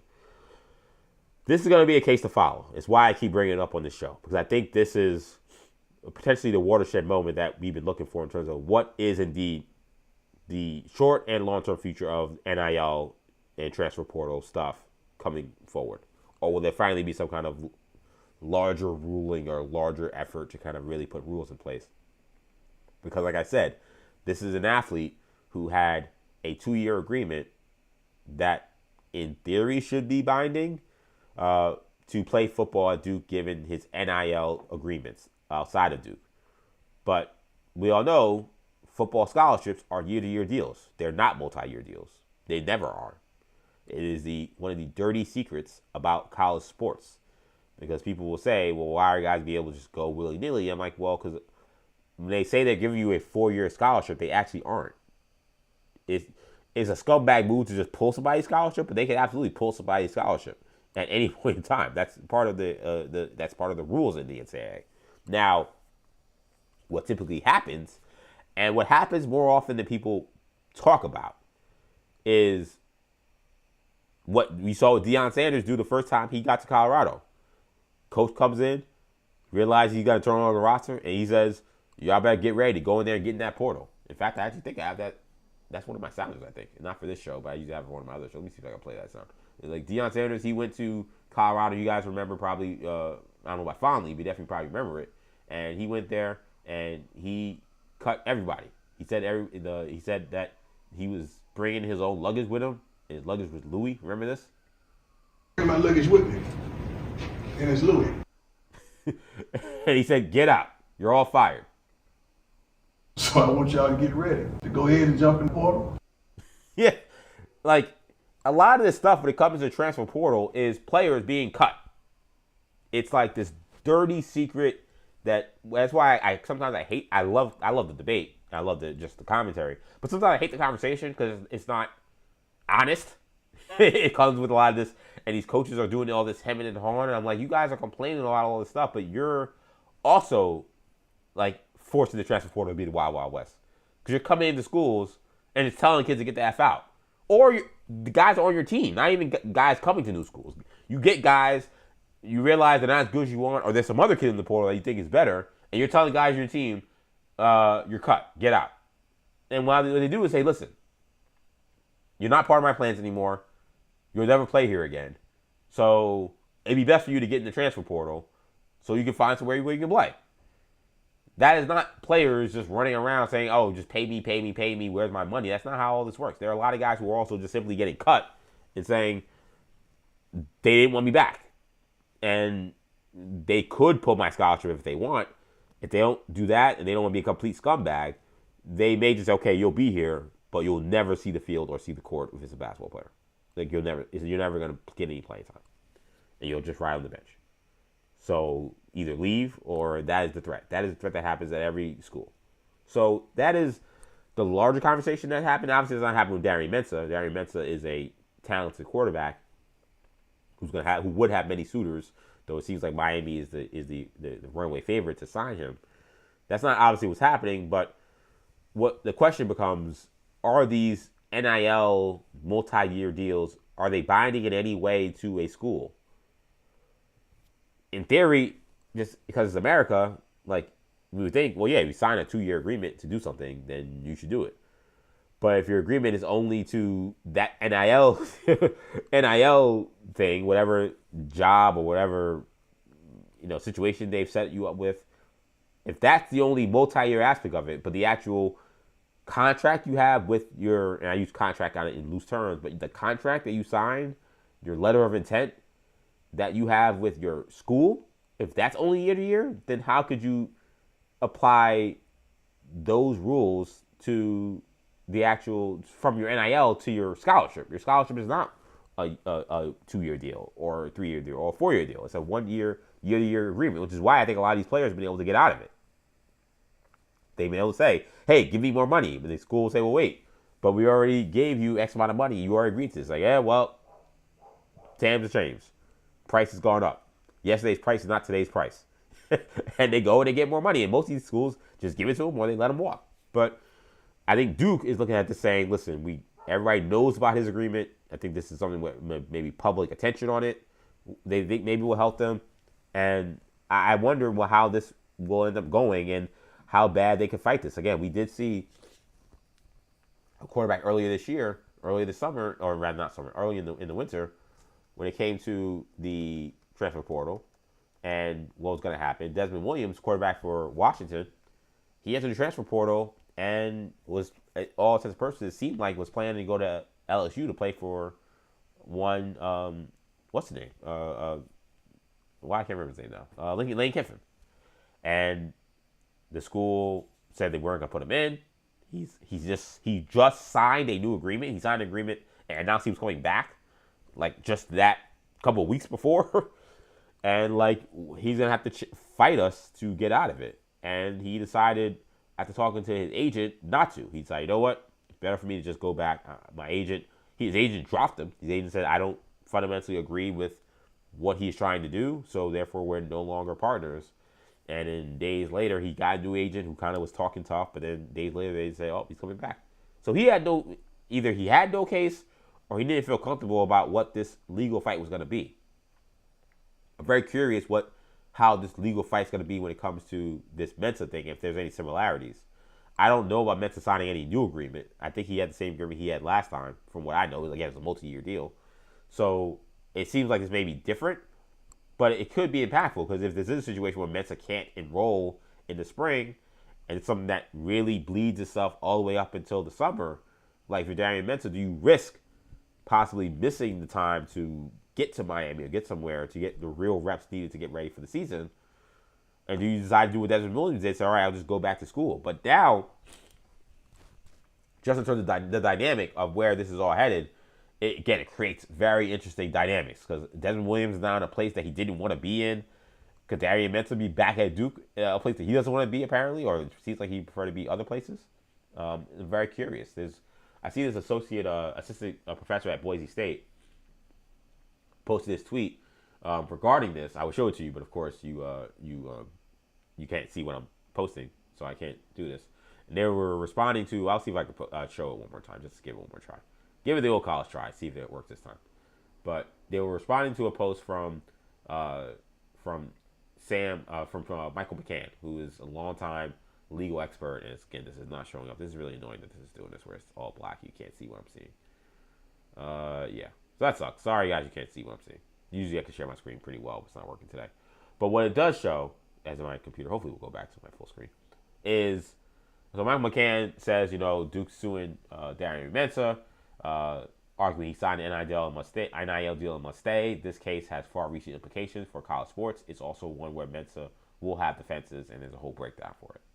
And there's a professor from Boise State, who's a ex-lawyer, put in, for those who were disappointed when Desmond Williams reversed course because they wanted to see a test of whether a school could get injunctive relief to stop a player from transferring, it took over a week for us to get our new case. So it seems like this is, again, that fight that we thought was going to happen between Washington and Desmond Williams that didn't happen. That fight is now going to happen between Duke and Darian Mensah. And again, it's going to have massive ramifications potentially for all other NIL deals moving forward. Are they legally binding? Can schools prevent you from transferring? They're all great questions, and it'll be very fascinating to keep following this thing moving forward.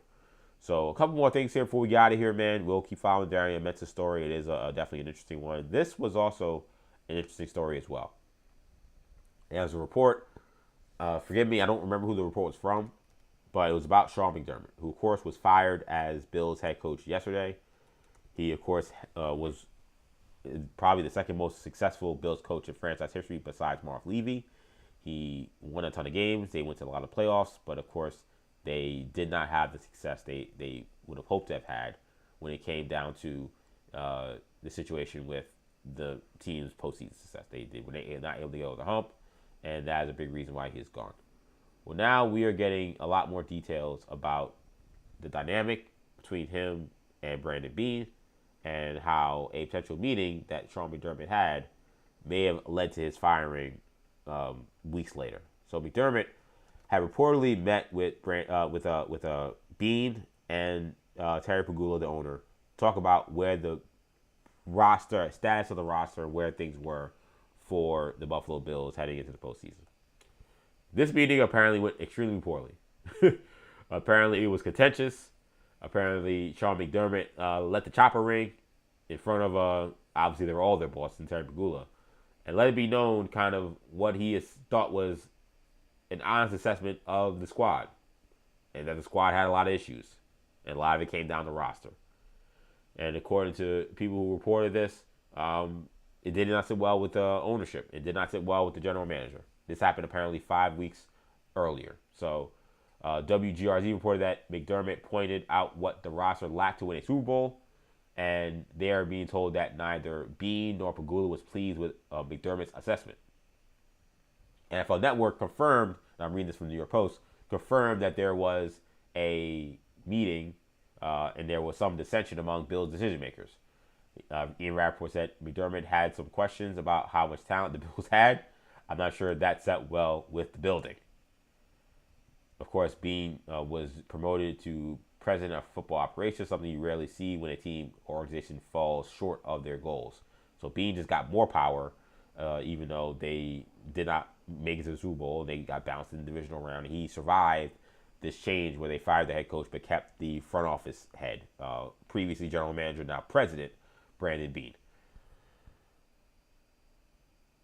Wow. I mean, it's quite interesting that Sean McDermott would feel that strongly enough, and maybe he felt like it didn't really matter because he knew if I don't win a championship, I'm going to get fired anyway.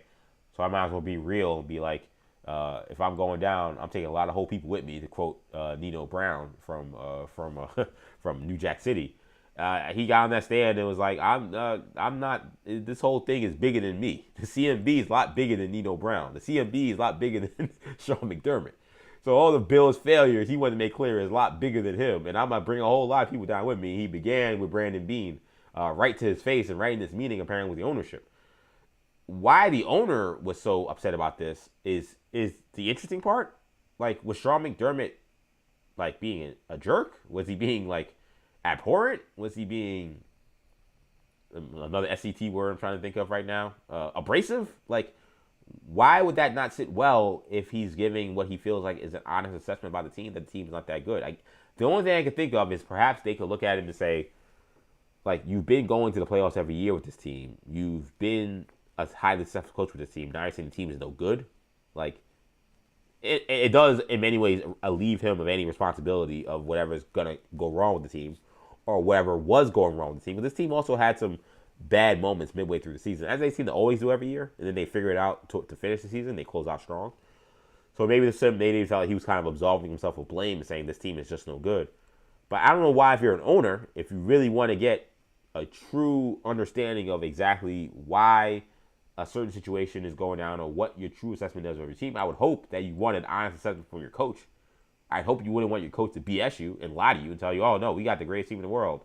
We're like the 86 Bears or 85 Bears. We're the 86 Giants. Like, I hope that's not the case. But maybe that's what it is. Maybe Terry Pegula did want to hear that. I don't know. And then to promote Brandon Bean for who? For what? Again, he's made some terrible decisions. The Keon Coleman pick looks awful. The defense got old right before our eyes. Again, in fact, they were bringing back old guys. They were bringing back Poyers and guys like that. Like, what did Brandon Bean do to get promoted as general manager to president and to stay and to survive this firing and this postseason failure? Where Sean McDermott, well, I'm not going to tell you he's the greatest coach. I've had beefs left and right with the decisions Sean McDermott did. I mentioned a couple weeks ago. He made disastrous decisions to end that Jaguars game that should have cost them if Terry Lawrence was able to get the job done. So I'm not a Sean McDermott defender at all, but I don't understand why him saying, hey, this team has flaws and I don't know if it's good enough to win a Super Bowl was this ridiculous thing that they couldn't understand. And then you watch a game where the players fall short. The guys on the team. Again, he didn't fall short. He made the right decisions. He made the right calls defensively and things like that. He wasn't the reason they lost. He looked right. I watched the Bills team, that I've watched the Bills team all year. That feels like they're just, the window is closing, man. Like, this team is just not as overly talented as everybody else. And they went up against a Broncos team who's been up and coming and now has come into their trap and took their trap in terms of being one of the top teams in the AFC. And they don't look as talented as those teams anymore. At least they don't look as overwhelmingly talented. Like, they outgained the Broncos and they should have won that game. But there was a time when the Bills' talent level could only be matched by the, by the Chiefs. That was their only competition. There was no other team you could look at in the AFC and say, oh, there's 4 or 5 teams that could see the Bills from a talent standpoint. You looked at Chiefs, Ravens, and that was about it. Those 3 teams. Mostly because those teams had the best quarterbacks. And then every now and then you could throw in the Bengals. That's not the case anymore. Now you got to put the Patriots there. You got to put the Broncos there. You still got to put the Chiefs there when Mahomes is healthy. You're still going to have to deal with the Ravens at some point. You have to deal with the Texans and their defense. They always give the Bills problems. So McDermott saying that, the roster isn't as good as you guys think it is, means that was going to sit poorly. He had to get fired for that? I mean, that seems utterly ridiculous. If I was a Bills fan, you already feel bad about how that season ended. But this now almost looks like a power trip between Pagula and Brandon Beane. That would concern me greatly. And I've seen Beane, I'm not the sanctimonious, don't yell at the media guy, but I've seen Beane really challenge media members who have dared to question some of his decision making, some of the moves that he has made, and he doesn't take kindly to it, and he gets a little very defensive about it. To me, this is him just doing what I see him do to the media to his own head coach, and it seems like Pagula is fully on board with what Brandon Beane is selling him, and that would scare me because while they've had coaching issues and they may be a better team without this guy, Sean McDermott, I still have questions about whether or not they will ever be what they need to be as long as Brandon Beane is running the show.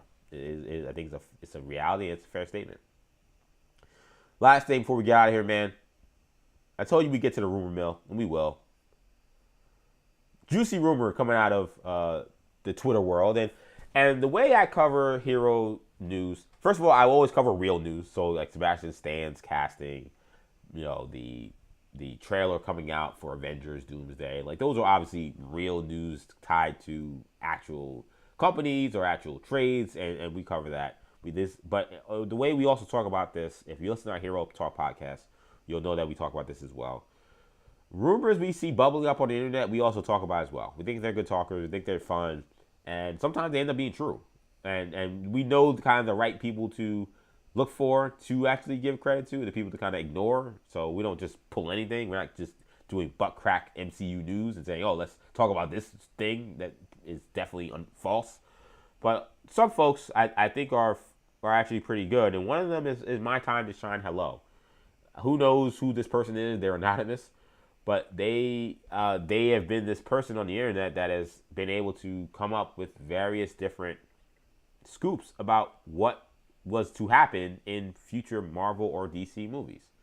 So they put out a tweet today that, again, I cannot show you because unfortunately this is not working out very well in terms of sharing my screen. But they did put out a tweet today that I think was interesting. So they said that the opening scene to Avengers Doomsday coming out in December, it's said to be probably the greatest opening scene in a superhero movie ever. That is the phrasing for this. Greatest opening scene in a superhero movie ever. And I say, why do we talk about this? Well, I do think in terms of can they deliver on this, is this possibly true? It piqued my eye and why I think that I'm actually really excited about this for a couple of reasons. Number one, I've now said multiple times this theory of me trying to figure out what the Russo brothers mean when they say that we're not watching teasers, we're watching hints and clues. My crazy theory that if it's wrong, I'm totally fine if it's wrong. I don't know what the hell is going on, but I'm trying to make some guesses of what they mean. I'm taking my face value.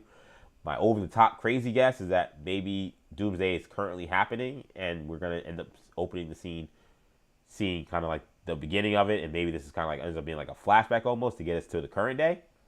I don't know. But when I hear something like this, where it's going to be this crazy opening sequence, that makes me wonder, okay, maybe, again, this thing I'm thinking about, that Doomsday is happening currently in the timeline, so to speak, and we're going to come back, we're going to flash forward to a year later from what's already been established with Victor Von Doom.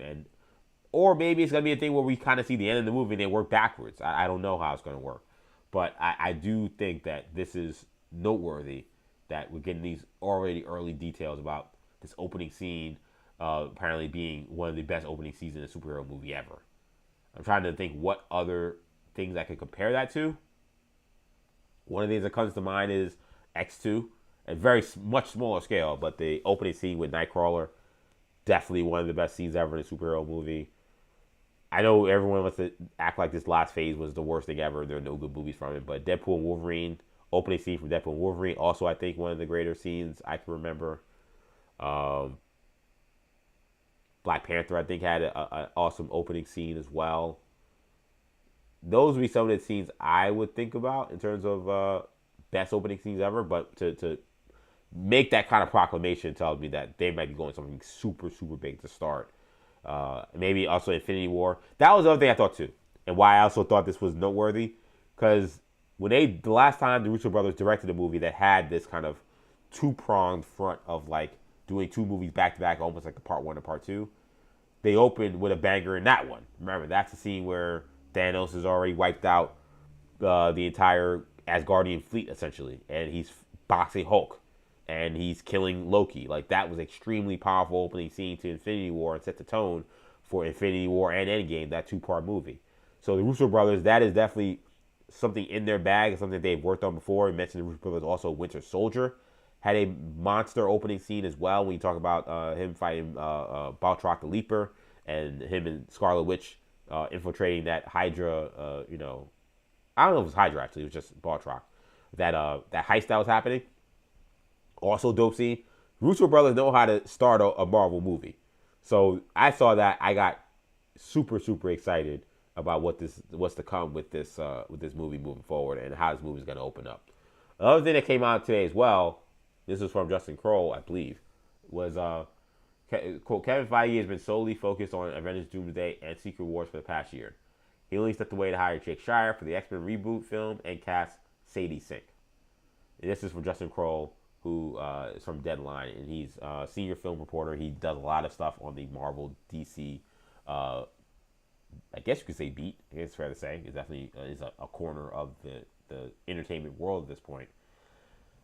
And that, I hope, is a good thing, because what we have heard has been a big problem with the Marvel movies in this Infinity Saga was Kevin Feige was being stretched too thin, and storylines that were being put out were half-baked, and he didn't have the time to actually sit down and do whatever massaging the story needed in order for them to work out. That's the story we've been told. Is it true? Is it not true? It's very convenient to be like, oh, the bad movies you liked, I wasn't working on them. I didn't see them yet. It's very convenient. It could be the truth, but I'm just making it clear. It's also convenient that you could say that. Say, oh, I didn't have a say in Secret Invasion because I was too busy working on some other movie that was terrible. I don't know. It seems a little convenient, but that's the story that's being told. If that is true, and that is one of the reasons why Marvel has had this quote-unquote fall-off, then I think this is a good sign that he's been super locked in with the Russo brothers and making sure that Doomsday and Secret Wars does what it has to do. And the fact that the only thing he has done outside of that is work on the X-Men in terms of hiring Jake Schreier to be a director for X-Men, and then also casting Sadie Sink. The fact that those are both connected goes back to the conversations about who is Sadie Sink playing, because we've been running back and forth about, is it possible she's playing Jean Grey? Is it possible she's playing Mary Jane? Is it possible she's playing Gwen Stacy or Spider-Gwen character? She's going to be in the new Spider-Man movie. She's also going to be in, I believe, Secret Wars, if I remember correctly. I don't think she's in Doomsday. She's going to be a part of this big movie collection that's going to be happening, these back-to-back movies. The fact that the only things that could pull them away from Doomsday and Secret Wars was casting the X-Men director, or hiring the X-Men director, and casting an actress who we don't know who she's playing yet. But the other thing was X-Men related. I'm starting to feel good about the possibility that Sadie Sink will be playing Jean Grey in the Spider-Man movie. Why Jean Grey's in the Spider-Man movie, I have no idea. Could not give you any hint or reasoning at all. But I think that I would feel good about that being the reality of where this is headed, as to why you're seeing this reporting from Justin Kroll, who's excellent at this stuff, that Kevin Feige has been super locked in when it comes to what's going on. By the way, talking about the greatest scenes ever in Marvel movies or superhero movies, Jesse Flowens watching on IG Live. Shout out to IG Live. Shout out to Jesse. Puts in Guardians of the Galaxy 2 opening scene. Agreed. Also a phenomenal scene with Mr. Blue Sky, with baby Groot, walking around with the cassette on, and as they're fighting some monster. It's super fun, super cute. Definitely a great scene. I kind of get chills thinking about that. I was being in the theater. It's just fun times. Reminds me of the times when I still love this stuff, but times where they were simpler, where you could sit back, watch a Marvel movie, and not be so frustrated by so many of the creative decisions. They just were putting out good content. And Guardians of the Galaxy 2, by the way, not one of my favorites. I think it's a little overrated because I feel like the last act is so bad. So much of the rest of the movie is so good, but the last act is so bad to me. I'm like, ugh, they did not set the landing. The way I thought the first one thought the landing so well, this one I thought did not. But opening scene in Guardians is definitely up there. It's one of the absolute best scenes in a superhero movie, no question. But that's the rumor. Doomsday could come out with a banger to start this 2-part movie Odyssey starring Robert Downey Jr. as Dr. Doom, being directed by Anthony and Joe Russo. I definitely cannot wait. Still rocking my Deadpool shirt today, hoping Deadpool and assuming Deadpool will make some kind of appearance in these movies. Fascinated what his role is going to be, because that was if you remember, when Fox and Disney agreed to this deal, Disney and their PR team and Marvel and their PR team really, really strongly pushed like Deadpool becoming a member of the MCU and becoming a member of Disney. Deadpool and that brand was as hot as fish grease at that time. It's not there anymore. I think because anything becomes mainstream, and then you're not as hot. But he was red hot. But because it takes long to make movies, and because Marvel and Kevin Feige has been distracted, like it's been many years since that deal was announced, and now you're having this massive crossover. I'm curious for what is Deadpool's role in this. Will he have a huge role in this? Will it be smaller? I think that's going to be something to watch and follow as well, because he was definitely being pitted as a cornerstone franchise player for Marvel/Disney. It doesn't feel like he's being promoted like that anymore. It doesn't. It feels like they're kind of just trying to just get to the finish line of just this movie, these 2 movies, and then start whatever the new era is. Where it felt like Deadpool was supposed to be a bigger part of the current kind of like ending of this saga before we get to Secret Wars. You don't hear much about Deadpool these days, and I wonder if that's also a creative shift happening for Marvel. That's a good place to leave it. I want to thank you guys so much for checking out this edition of 40 Days and 40 Nights. We're concluding night 7. Day 8 begins tomorrow. Okay, you want to support this show? Of course, make sure you subscribe to the channel, New Generation Media. Again, give us a like, give us a comment. Give us all kinds of engagement possible, and subscribe to the channel. All of it is greatly appreciated. It helps the channel, it helps me individually, so greatly appreciate that. Love the support. Love that we're getting consistent viewership on these shows. It's super exciting and super fun to do these shows. So that's really dope, and I really appreciate that. So New Generation Media is where we're on YouTube. Make sure you subscribe to the channel. Make sure you also follow me on X. EJ_Stewart is where you'll follow me on X. That's where we're streaming the show live as well. Follow me on X, EJ_Stewart. Make sure you also follow me on Instagram, ActionEJ, where I'm streaming live on IG Live as well. ActionEJ on Instagram, at EJ_Stewart on X. And again, subscribe to the channel, New Generation Media. Again, prior to only Day 7 is the only one that's not up because of some technical issues, but all episodes of here 40 Days and 40 Nights, they all get podcasted to our podcast channels, our audio channel. New Generation Podcast Network is what you'll search on wherever you get your podcasts. That's where we catch 40 Days and 40 Nights, along with all of the other sports and pop culture podcasts that are there under the umbrella of New Generation Media. New Generation Podcast Network. Apple Podcasts, Spotify, SoundCloud, Stitcher, TuneIn, or wherever you get your podcasts. And again, that'll be it for tonight's edition of 40 Days and 40 Nights. Thank you guys so much for checking this out. Day 8 comes at you tomorrow, hump day, so we're at the middle of the week. Plenty of fun stories and fun details probably coming out overnight, so excited to talk about that. I'll see you guys in the morning. Enjoy the rest of your evening. I'm EJ Stewart. I'm out.